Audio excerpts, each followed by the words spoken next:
All of you are studying about metals and non-metals and talking about exercise questions. So you have already solved exercise question first, second and third. And today all of you solved question 4 onward. Question number 4 is given in your NCERT exercise in chapter 3, that is metal and non-metal.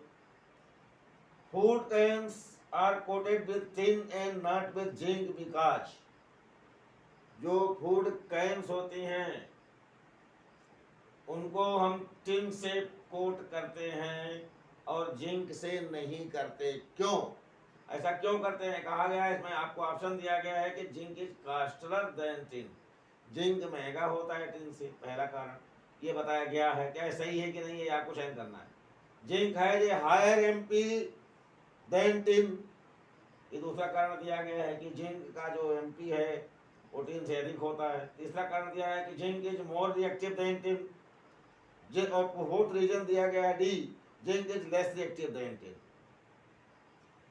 तो बेटा ये तो question का हम activity की बात करें तो हम इलेक्ट्रोकेमिकल सीरीज पर चलना पड़ेगा हमें। तो वहाँ आपको बताया गया है LI KVA SRCA, तो जेडीएन आप वहाँ पर पाएंगे कि जेडीएन ऊपर है और SN नीचे है। जिंक ऊपर है अर्थात ज़्यादा एक्टिव है टिन से। तो ये बात कहना कि जिंक कम एक्टिव है ये तो गलत है, या टिन अधिक एक्टिव है जिंक से, तो ये गलत है। आप ऐसे समझ सकते हैं जिंक है, zinc is more reactive than tin, ये बात सही है क्योंकि जिंक ऊपर है, तो इसमें कोई दिक्कत नहीं है। या लेकिन टिन अधिक नहीं है जिंक से।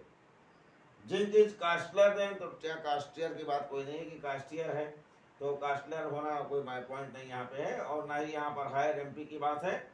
Zinc is more reactive than tin, यही क्वेश्चन का आंसर सही है। और zinc is less reactive than tin, ये तो बिल्कुल गलत है, आपको बताया गया।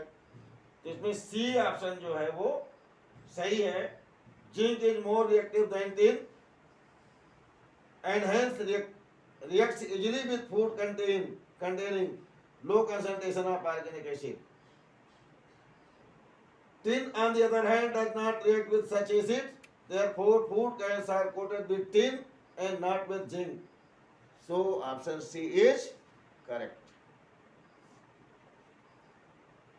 Now, question number 5. Question number 5 में आपको दिया गया है कि आपको एक हैमर दिया गया है। हैमर का मतलब हथौड़ा होता है, जानते होंगे, और वायर दिया गया है और बल्ब दिया गया है। आपको कैसे टेस्ट का क्या करना है, हाउ वुड यू, बल्ब है, वायर दिया गया है और बैटरी भी दी गई है।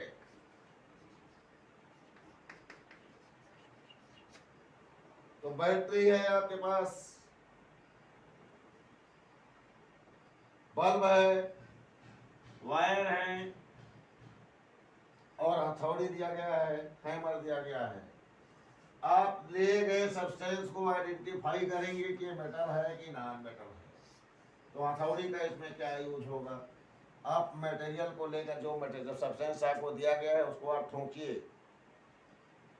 उस पर चोट मारिए हथौड़ी से।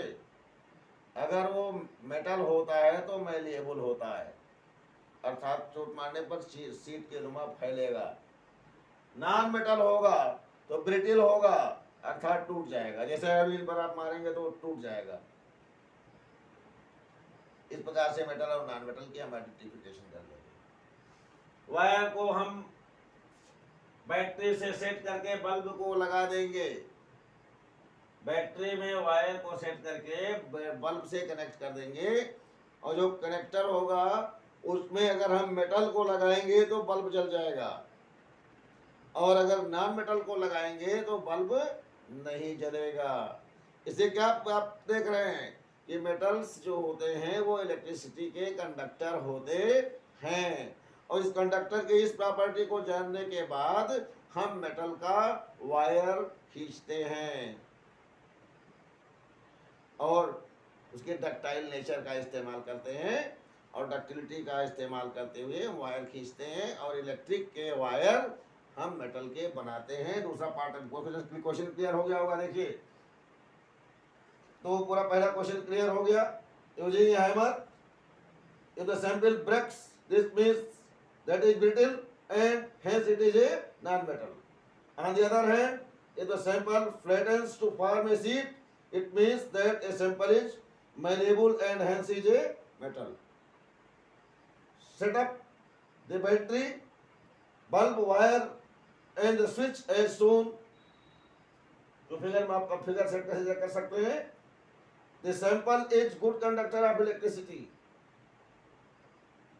Metals are good conductor of electricity, whereas if non-metals are put forth on conductor, then the bulb could not ignite, could not provide light, and it shows the conductivity of electric conductivity of metals. Assess the usefulness of these tests in distinguish between metal and non-metal.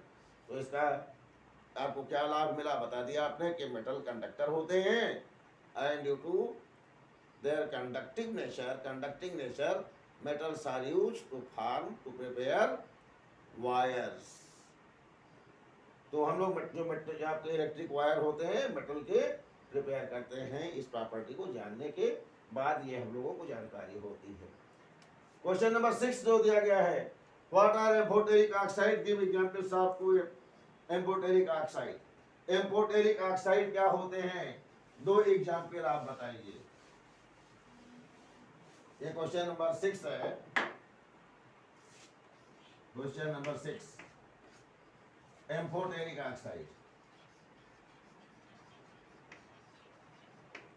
Amphoteric oxide, amphoteric oxide क्या होते हैं, ऐसे oxide जिनमें acidic और basic दोनों nature हो। Amphoteric का मतलब क्या होता है कि जिसमें एसिडिक और बेसिक दोनों नेचर शो करते हो, उन्हें हम एम्फोटेरिक कहते हैं। एसिडिक प्लस बेसिक,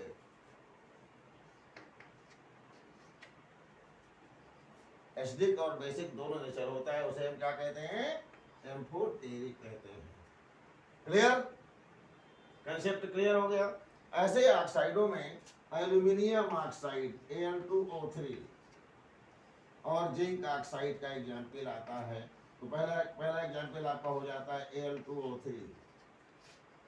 ये क्यों कैसे होता है, इसको हम HCl से रिएक्शन करा दें।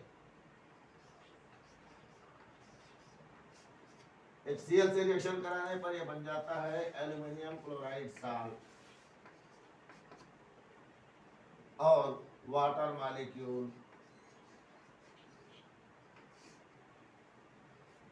तो ये एसिड से रिएक्शन कर रहा है, अर्थात ये बेसिक बिहेवियर शो कर रहा है।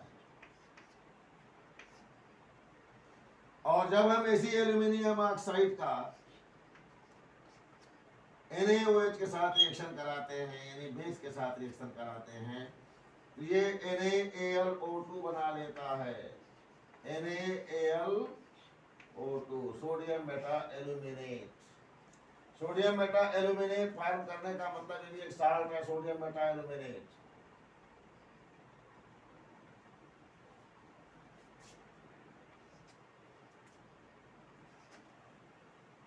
Sodium Meta aluminate 2NaAl2 2NaAl और O2, और ये जो H2O बाहर निकल जाता है, इसका नाम सोडियम मेटा एल्यूमिनेट है।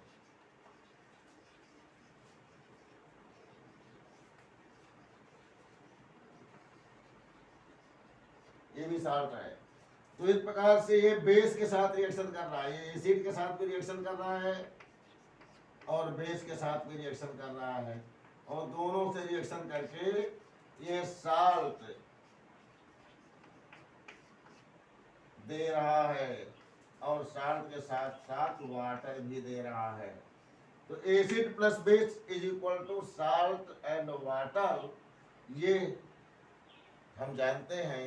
यहाँ पर एल्यूमिनियम ऑक्साइड एसिड के साथ रिएक्शन करके साल्ट दे रहा है, अर्थात एल्यूमिनियम ऑक्साइड यहाँ पर बेस की तरह से काम कर रहा है और ये बेस के साथ रिएक्शन करके साल्ट दे रहा है, अर्थात ये एसिडिक कैरेक्टर शो कर रहा है। तो एक ही सब्सटेंस एल्यूमिनियम ऑक्साइड बेसिक और एसिडिक दोनों तरह से बिहेव कर रहा है, इसीलिए हम कहते हैं कि aluminium oxide amphoteric nature show कर रहा है।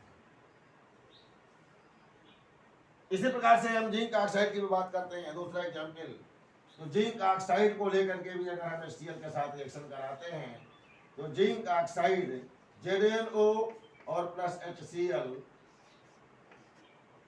ये बन जाता है ZnCl2 and H2O। ZnCl2 plus H2O, या फिर यहाँ पर जिंक ऑक्साइड को हम NaOH के साथ रिएक्शन कराते हैं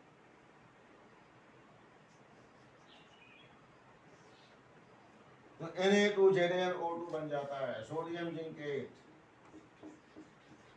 Na2ZnO2 सोडियम जिंकेट। तो यहाँ पर देखें, एक बार ये एसिडिक की तरह बिहेव कर रहा है और एक बार ये बेसिक की तरह बिहेव कर रहा है। तो इस प्रकार से Al2O3 और ZnO ये दोनों एम्फोटेरिक नेचर एक्सप्रेस कर रहे हैं। कंसेप्ट आपका पूरा क्लियर हो गया होगा कि एम्फोटेरिक क्या होता है। जब एक ही सब्सटेंस एसिड की तरह से व्यवहार करे और बेस की तरह से भी व्यवहार करे तो हम कहेंगे कि ये सब्सटेंस एम्फोटेरिक अर्थात दो प्रकार का लक्षण प्रकट कर रहा है। उभय धर्मी बोलते हैं, एम्फोटेरिक का मतलब उभय धर्मी, मतलब दोनों का धर्म, एसिड का भी और बेस का भी कैरेक्टर शो कर रहा है जिंक ऑक्साइड। इस प्रकार से एल्यूमिनियम ऑक्साइड को पिछले रिएक्शन में आपने देखा। तो अब हम अगले क्वेश्चन को, क्वेश्चन नंबर 7 ऑनवर्ड हम अगले दिन सॉल्व करेंगे और तब तक इतने क्वेश्चन को सॉल्व करिए।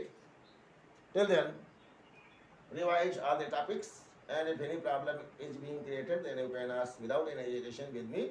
Consult me on my given number or solve your problem by comment on video, as well as the students whom are in the contact to me in my classroom, they can ask their problem in their classroom also. Thank you very much. See you again.